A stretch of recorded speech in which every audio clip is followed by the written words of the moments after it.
Greetings and welcome back to Inspired Messages.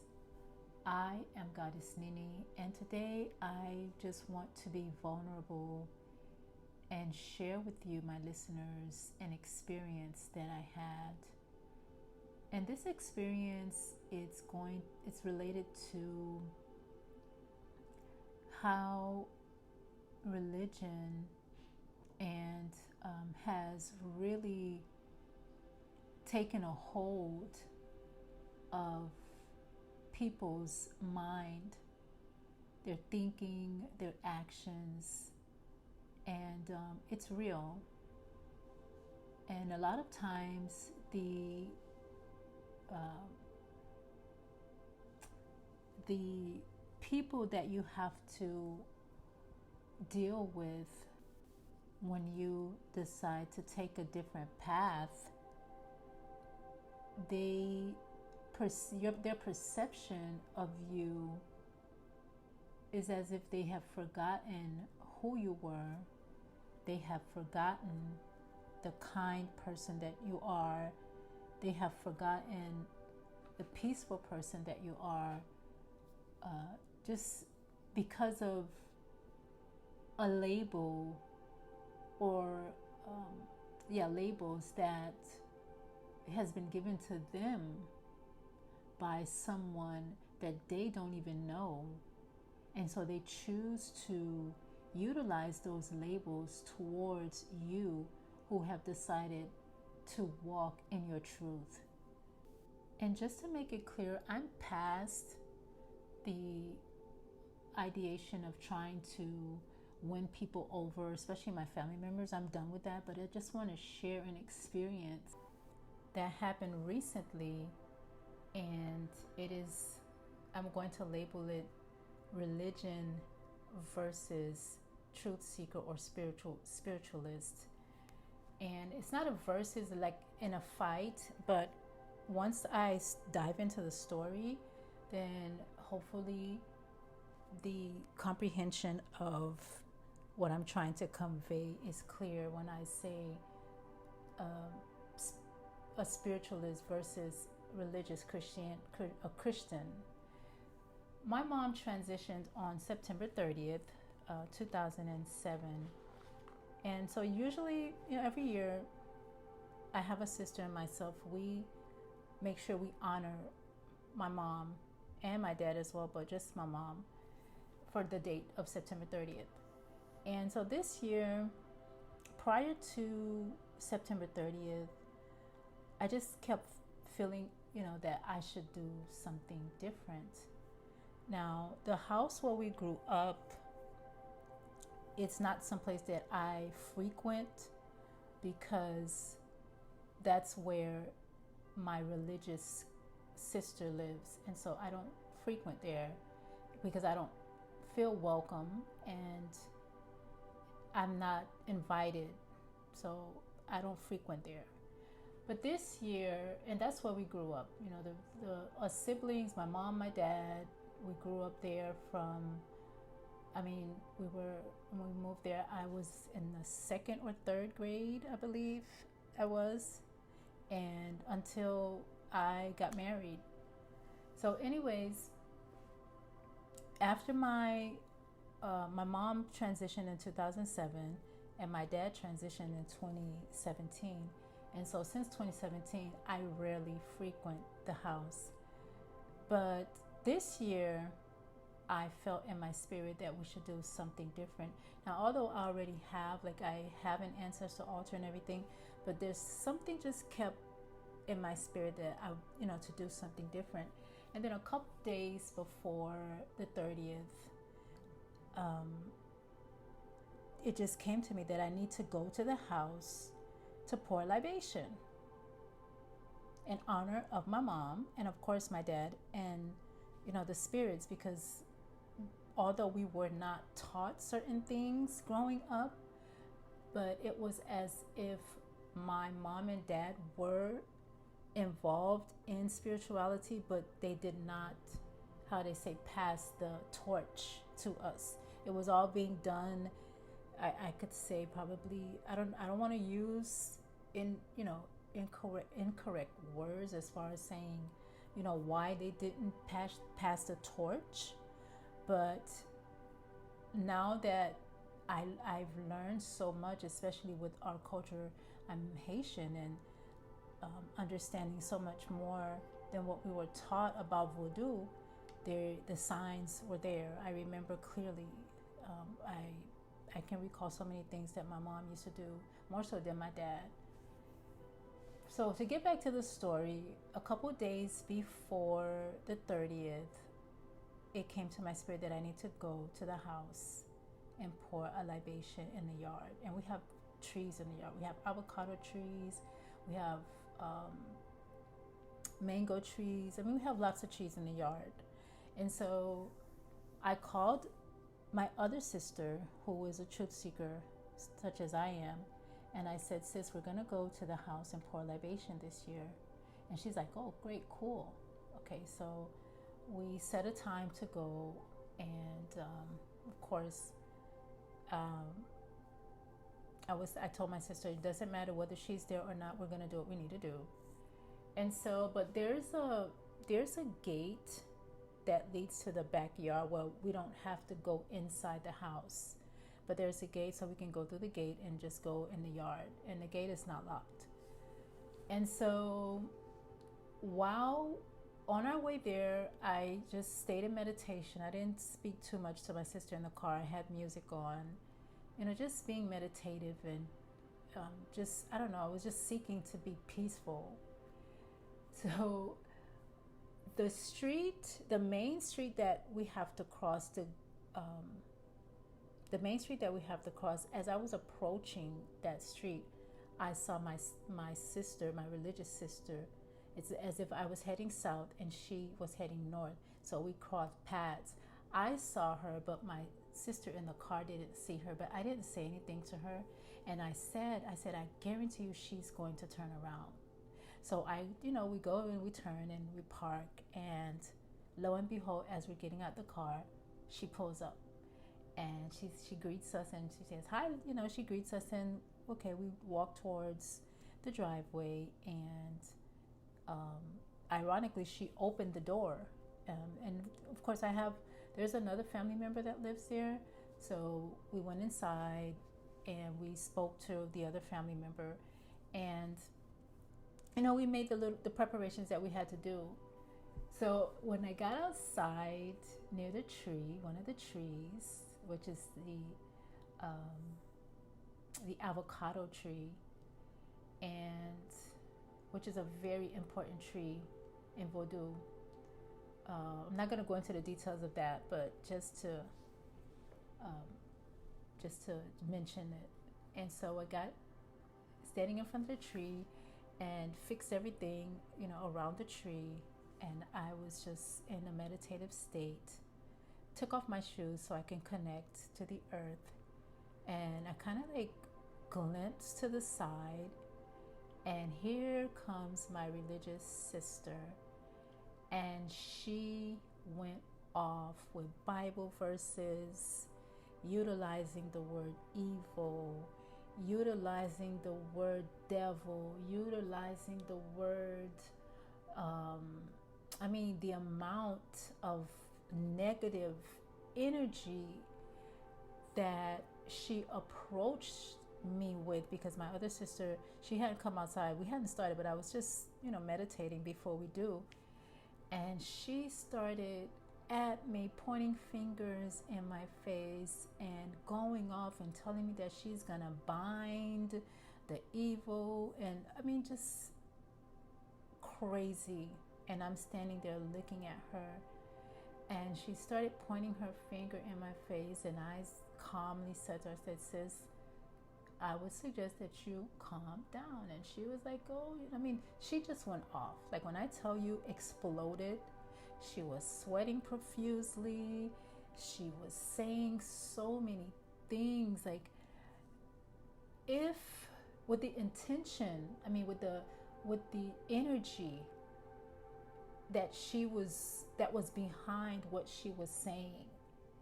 If I were not grounded, and if I did not have a knowing knowing that I'm protected, I probably, I don't know what could have happened, because we have to remember, when we say things with emotion and intentions behind it, it manifests.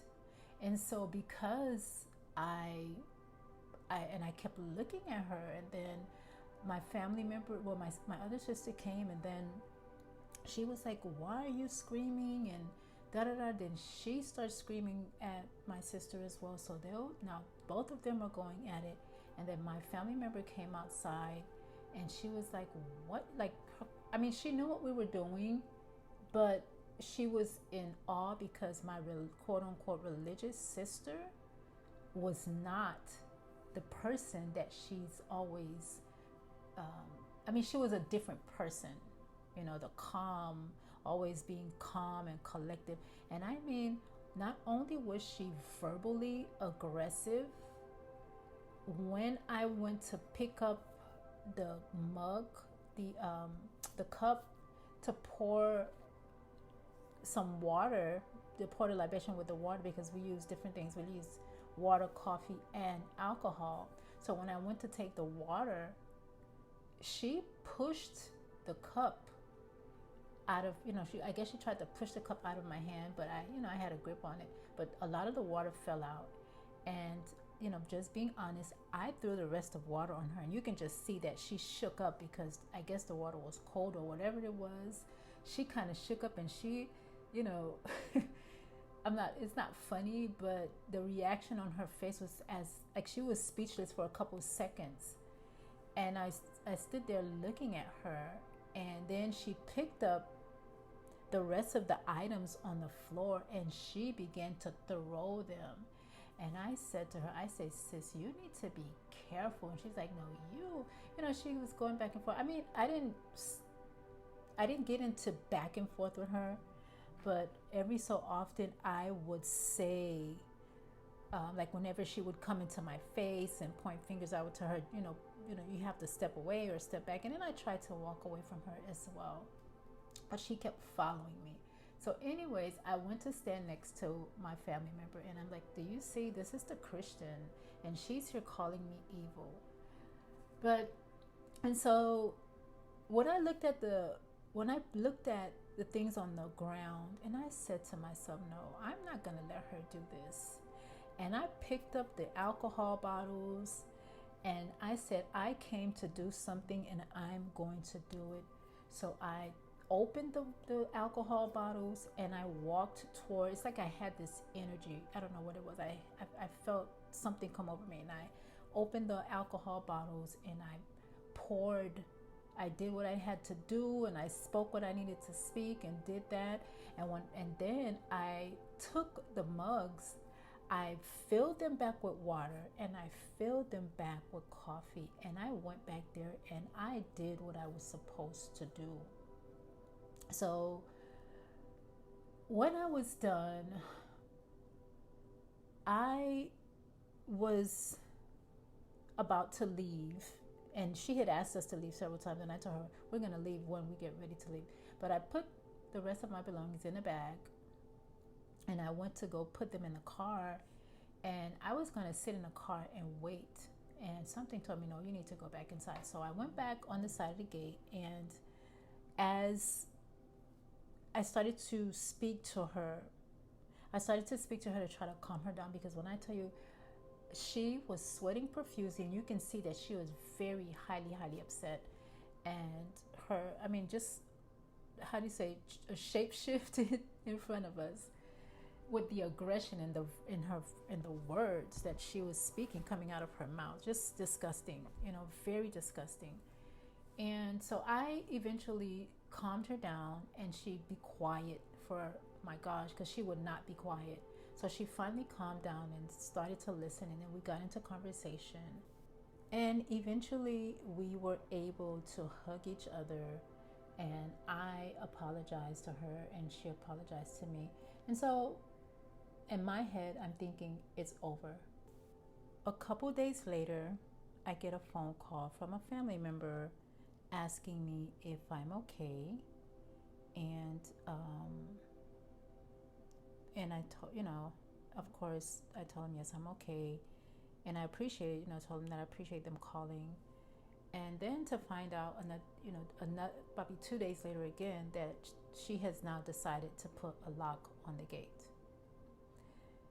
And this, I'm sharing this because it doesn't matter who or what people try to be in their lives. It doesn't matter if you want to see good for everyone. It doesn't matter to them, to these religious people, and that's what I'm saying. It doesn't matter to the religious people who've been given titles and criteria. And when you hear the "I love you" buts and labels of all these words given to them by people that they don't know, and they utilize these labels, they utilize these criteria, they utilize this vocabulary, the judging, their assumptions. They make their own assumptions, and they don't ask questions. And that's the biggest thing. They don't ask questions. They just make their assumptions and make up their stories, and they run with it. And so, chosen ones, my listeners, I wanted to share this with you to let you know when these experiences, because they will come, when these experiences come to you or they come into your path, how are you going to react? Because a lot of times the universe, spirit, the ancestors, they're going to put you in these situations to see how you're going to react. Are you going to practice what you preach, what you talk about? A lot of people sharing things online and social media about, they're on this path. But when these experiences come into your presence, how do you react? How will you react?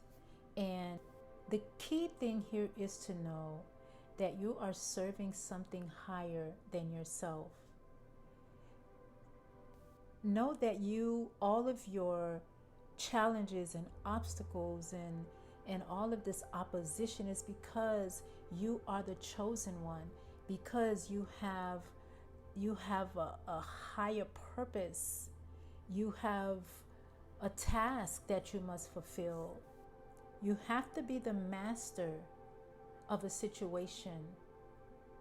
You have to be the master of the situation, and you can't wait until you're in the situation to be that master. And this is why it's important that you are the captain of your actions. You're the captain of your soul. You have to stay, meditate as much. Now, don't get me wrong. There is going to be a time where you may have to defend yourself, because if she had gotten really aggressive, I would have defended myself. But when you know that you have an invisible army that is always protecting you, and I tell my children all the time, you better have more reverence for those that you don't see than the ones that are in front of you, because that person can come and try to harm you, but they're stopped in their tracks because your invisible army is there. And I knew my army was with me because I felt their presence. And so during these times, chosen ones, stay grounded, stay connected, connect with yourself, connect with your higher self, connect with your ancestors, your spirit guides, and your spirit helpers. Stay connected. It is very important during this time to stay elevated. So when and if and when you are faced with a situation or an experience, you know how to react to it, and sometimes allow your invisible army to react for you. I hope this message resonates with someone, and I would love to hear from you. So leave your questions and or comments below. I would really love to hear from you. And if you like the my vulnerable message, hit the thumbs up button and share it with someone else, and perhaps it may resonate with them as well. Thank you for listening, and until next time, one love.